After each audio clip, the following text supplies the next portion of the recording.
A 150 Newton bird feeder is supported by 3 cables as shown in figure P4.19.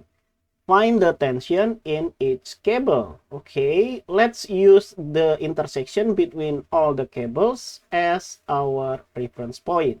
So we will have these coordinates here, and I will use the horizontal right here as our positive x direction and the upward here as the positive y direction. Good.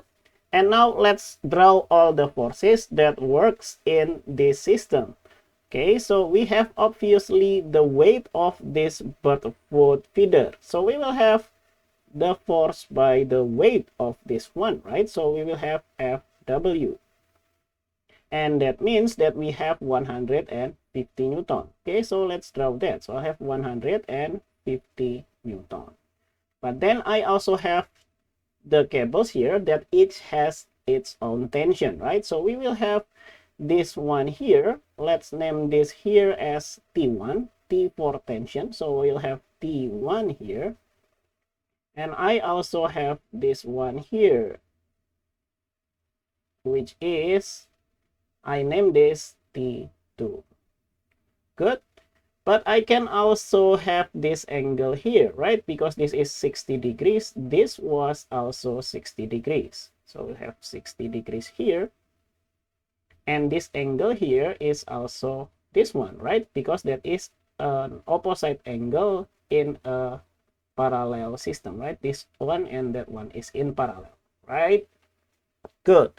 So now we have T1 and T2. And because this is exactly in the y coordinates, I need to project this T1 here into y coordinates and also x coordinates, right? So if we project this into x coordinate, okay, I will have this one here as T1, x. T1, x. And I will have also T1, y here. So we'll have T1, y. Okay. And what is T1, x? Okay, let's write that. T1, x is equal to, here we have the angle is here, and T1, x is the adjacent angle, and this one is the hypotenuse. Adjacent and hypotenuse is cosine. So we'll have T1 multiplied by cosine of 60 degrees. Good. And then what is T1 on the y direction? So we'll have T1. Obviously, because this is cosine, this should be sine, right? So we'll have T1 sine of 60 degrees. Good. And that is 41. And we can also do the same for T2, right? So we will have this one here. So we will have T2, x. And here we also have T2, y. Okay, let's draw that. So we'll have T2, y. Okay, and what is T2, x? So we'll have T2, x. That will be T1 cosine, right? So cosine of 30 degrees. Good, and then what is T2, y? We will have, what is it? T2, y, that will be T2 sine of 30 degrees. Okay, that should be T2. Good.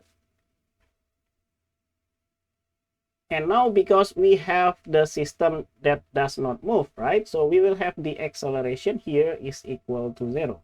The system is not moving. Okay, so we can have the Newton's second law both in horizontal and in the vertical direction. So now let's do the horizontal direction first. So we will have sigma F in the x direction is equal to the mass times acceleration in the x direction.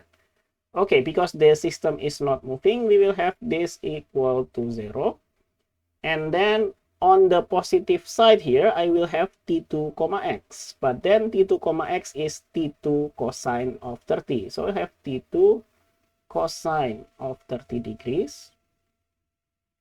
And then minus, we will have T1 comma X, but T1 comma X is T1 cosine 60 degrees. So I have T1 cosine 60 degrees. Okay, and all of that will equal to 0. Good. Now, let's have this in decimal, right? So cosine 30 and cosine 60. Okay, let's calculate that. So we will have cosine 30 here is equal to 0.87. Okay, so I'll have 0.87 T2 minus, okay, we will have this one here, cosine 60 is, I think, 0.5, right? Yes. So we'll have 0.5 T1. And all of that will equal to 0. Or I can rewrite this as minus 0.5 T1 plus 0.87 T2 is equal to 0. Good. And let's have this as equation number 1.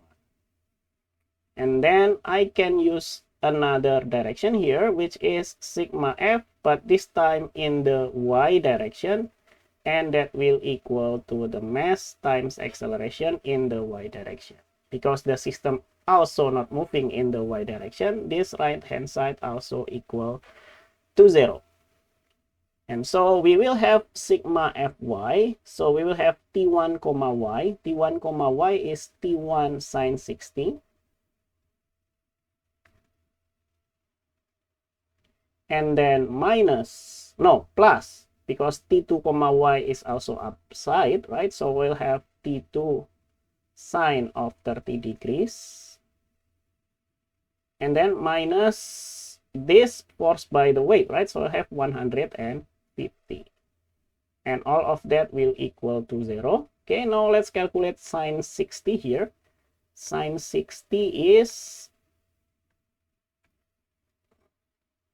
0.87. Okay, so I have 0.87 T1. And then plus sine 30 is 0.5 T2. And that will equal to 150. Okay, now this is our second equation, right? So we'll have two equations with two variables. We should be able to solve that, and the easiest way to do that is by using calculator. Set this up as equation solver number 5. Two variables is number 1, and so we'll have minus 0.5 and then 0.87 and then 0. Then we'll have 0.87, 0.5, and then 150. Good, and I will have the T1 here is 130, right? So I have T1 is 130, 130 Newton. And then what is T2? T2 is the Y here, so I will have this one here, 74.5, or I think I will have to use T2 here is, I think we will need to get, okay, let's write that as 29.6 Newton. And what is T2? T2 is 74.5. Okay, 74.5. And the unit here will be in Newton. But then we also have this T3, right? So we will have this one here. That is FW is 150 Newton. And the tension of this cable that directly attached to this bird cable is T3, right? So we have T3, but then that will equal to this FW. So we will have the third one here. T3 is equal to 150 Newton. So the tension in all the cables is T1 is this one, T2 is this one, and T3 is this one. Okay. And I think that's all for this problem. Hopefully I did not make any mistakes during my calculation. Thank you for watching and see you in the next video. Bye bye.